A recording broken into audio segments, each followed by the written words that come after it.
Honourable Member Shri Asauddin Owaisi. Speaker sir, आपका बेहद शुक्रिया कि आपने मुझे आज बोलने का मौका दिया। सर, मैं अपनी बात का आगाज करने से पहले एक शेर पढ़ना चाहूंगा जिससे जम्मू कश्मीर की आवाम के उनके जज्बात और उनकी तकालीफ की अक्कासी इस ऐवान में हो सकेगी। शायर ने कहा कि आज वो कश्मीर है महकूम और मजबूर और फकीर, कल जिसे अहले नजर कहते थे ईरान सगीर, सिनाए अफलाक से उठी है आहसोजनाक, मर्द हक होता है जब मरूब व सुल्तान व अमीर, कह रहा है दास्तान बयादारी आयाम की, कोह के दामन में वो गम खाने दे खाने पीर। और किसी और जगह पर एक शायर ने अच्छा कहा कि घात में सयाद पहलू में है खटकता तीर का, एक पहलू ये भी है कश्मीर की तस्वीर का।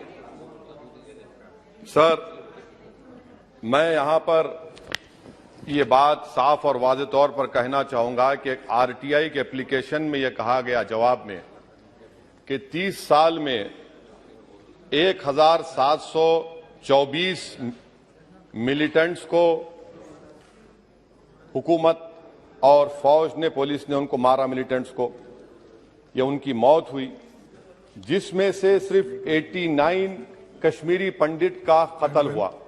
और सर, हैरत की बात यह है कि कश्मीरी पंडित के ताल्लुक से बड़े गम और आंसू बहाए जाते हैं, मगर 30 साल में एक ही आदमी को कोर्ट ने उसको सजा दी, और विटनेस कौन था? कश्मीरी मुसलमान हरदनाथ वंचू के कत्ल के केस में।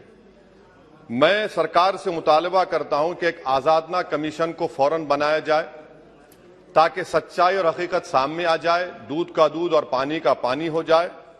और हैरत अफसोस इस बात का है कि 1500 नॉन पंडित हिंदुओं का भी कत्ल हुआ मिलिटेंट्स की तरफ से, मगर उनके बारे में कोई आंसू नहीं बहाया जाता, उनके बारे में कोई पिक्चर नहीं बनती अपनी जेब गर्म करने के लिए। सर, दूसरी बात यह है कि जो बात यहां पर सरकार की तरफ से कही गई कि जो डिलिमिटेशन हुआ, असेंबली और पार्लिमानी हलकों की जो हदबंदी की गई, वो बड़ा ही साफ सुथरे तरीके से किया गया। कितना साफ सुथरा था देखिए सर, अनंतनाग को उन्होंने मिला दिया पूंछ और राजौरी से, इतना साफ सुथरा था कि साउथ कश्मीर एक ऐसा इलाका है जो कंप्लीट एथनिकली कश्मीरी है, वहां से आप उसको मिला दिए पूंछ और राजौरी में। अगर दिसंबर में इंतखाबात होंगे तो मुगल रोड तो बंद होगी, तो किसी को आना है तो डोडा, उधमपुर, जम्मू, पूंछ से उसको आना पड़ेगा। कितने डिस्ट्रिक्ट क्रॉस करेंगे? यह आपका साफ सुथरा मुजाहरा है। तीसरी बात यह है कि सर, मैं मोहतरमा फाइनेंस मिनिस्टर साहिबा जब जवाब देंगे, वो उस ऐवान के जरिए पूरे मुल्क को बता दें कि आपने दफा 370 को, आर्टिकल 370 को हटाने के बाद आपने कहा था कि हर मर्ज का इलाज हो जाएगा। मर्ज का इलाज नहीं हुआ, मर्ज बढ़ गया। जो मर्ज नहीं था पहले, वो मर्ज बढ़ चुका है। मैं आपके जरिए से मोहतरमा फाइनेंस मिनिस्टर साहिबा से जानना चाहूंगा कि इस ऐवान पर आप रख दें कि कितना एक पैसा इन्वेस्ट हुआ नहीं हुआ। एमओयू की बात मत करिए, कागजात तो बहुत निकलेंगे, मगर एमओयू नहीं बल्कि एक पैसा कितना आपने इन्वेस्ट कश्मीर में करवाया।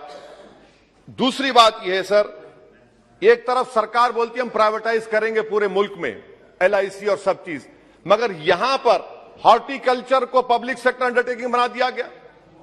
जो कश्मीरी अपना सेब बेचता था, आप उसको कह रहे हैं नहीं अब हम पीएसयू बना दिए।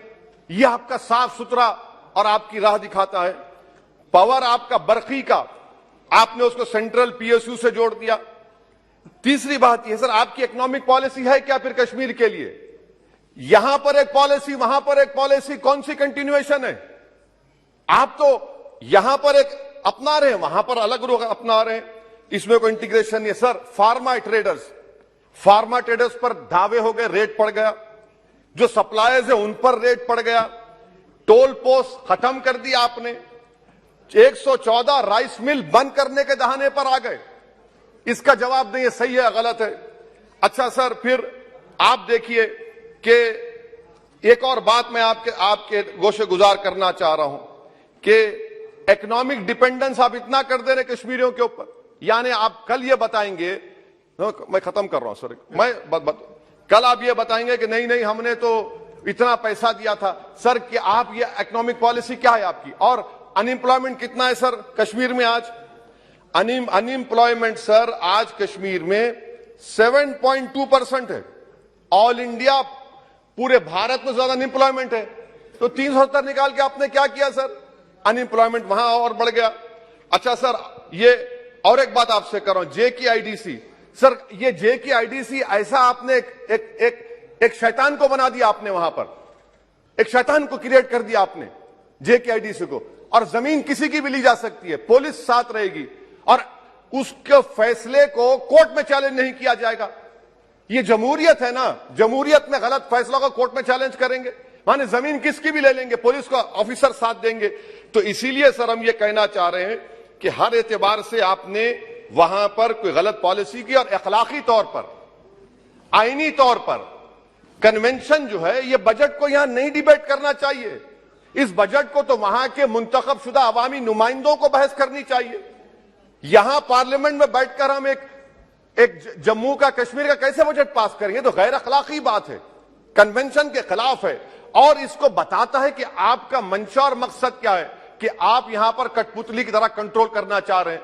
और क्या कश्मीर में मिलिटेंट्स एक्टिविटी नहीं, लोग नहीं मर रहे वहां पर, सिविलियन कैजुअलिटीज नहीं हो रही, बराबर हो रही है वहां पर। तो इसीलिए सर हम आपसे अपील कर रहे कि आप इन हालात को, खत्म कर रहा हूं सर, इन हालात को देखिए। और कश्मीर की जामा मस्जिद को क्यों नहीं खोलते सर? आप खोलिए ना जामा मस्जिद को, आने दीजिए। आपने जर्नलिस्ट फहाद शाह को पकड़ लिया, क्यों पकड़ा आपने? एक नहीं दो यूएपीए केसेस लगा दिए। आप बोलते हैं हम दिल और दिमाग को जीतना चाहते हैं। कहां दिल और दिमाग को जीत रहे हैं आप तो वहां पर अपने जोर और जबर की बुनियाद पर जमहूरी तरीके से जो आवाजें उठ रही उनको दबा रहे हैं आप। मैं इसकी मजम्मत करता हूं सर, और मैं इस बजट के खिलाफ अपने खड़ा हूं बोलने के लिए। आपका बेहद शुक्रिया।